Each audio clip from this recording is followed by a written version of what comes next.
Newton's law of cooling states that the total heat loss of a hot body is directly proportional to the difference between the body and the surrounding.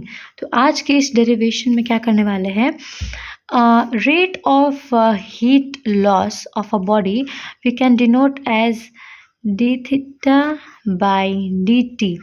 यहाँ पर rate of heat loss यानी कि ये rate denotes करता है, ये stand करता है टाइम के लिए, एंड हॉट बॉडी को मैंने डी क्यू माना है, एंड यहाँ पे माइनस इंडिकेट करता है हीट लॉस. तो अब अगर ये माइनस लॉस करता है तो हमने अभी क्या पढ़ा है, इसका rate of heat loss is directly proportional to the difference between the body and surrounding. अब यहाँ पर रेट ऑफ हीट लॉस को मैंने आपको यहाँ पे बता दिया, ये है. सो दिस विल बी, ये इज डायरेक्टली प्रोपोर्शनल टू, यहाँ पर बॉडी को मैं टी लेट कर देती हूँ एंड सराउंडिंग को T theta. So difference between the body and the surrounding मतलब टी माइनस टी थीटा. और प्रोपोर्शनैलिटी इस साइन को हटाने के लिए हम लोग यूज करेंगे कांस्टेंट टर्म दैट इज के, वेयर के is the proportionality constant. If mass of the body is m and specific heat capacity is s and dt is the following temperature, तो d theta equals to ms d capital T denote किया. This is equation 2.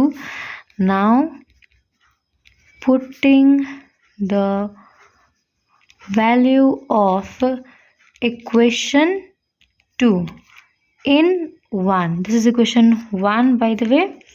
इसमें हम लोग अब डालेंगे. So minus d q is minus m d t by d t and this will be same. अब हम लोग यहाँ पे क्या करने वाले हैं, इस डी टी को आगे ही लिखते हैं, ये टी माइनस टी नॉट को यहाँ पर लिख के अब मैं क्या करूँगी कि इधर ना, क्योंकि एम एस भी कॉन्स्टेंट है तो मैं कॉन्स्टेंट के तरफ ही लिख दूँगी, ये होगा डी टी. नाउ इस पूरे टर्म को, क्योंकि के भी कांस्टेंट है ये भी कांस्टेंट है, इन लोग को पूरा हम लोग लेट कर सकते हैं. मेरे कहने का मतलब है कि इसको हम लोग पूरा के लेट कर देते हैं. ओके, इसको सिंस माइनस के बाई दिस इक्वल्स टू के, ये आप लेट भी कर सकते हैं.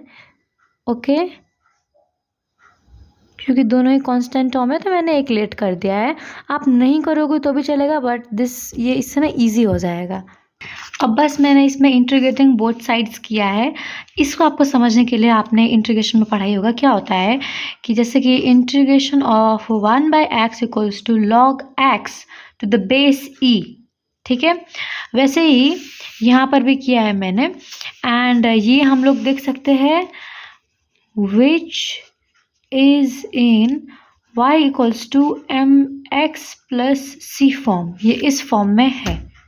जब ये y equals to mx plus c के फॉर्म में होता है ना, तो अब इसका जो है ग्राफ कुछ इस तरीके का होगा.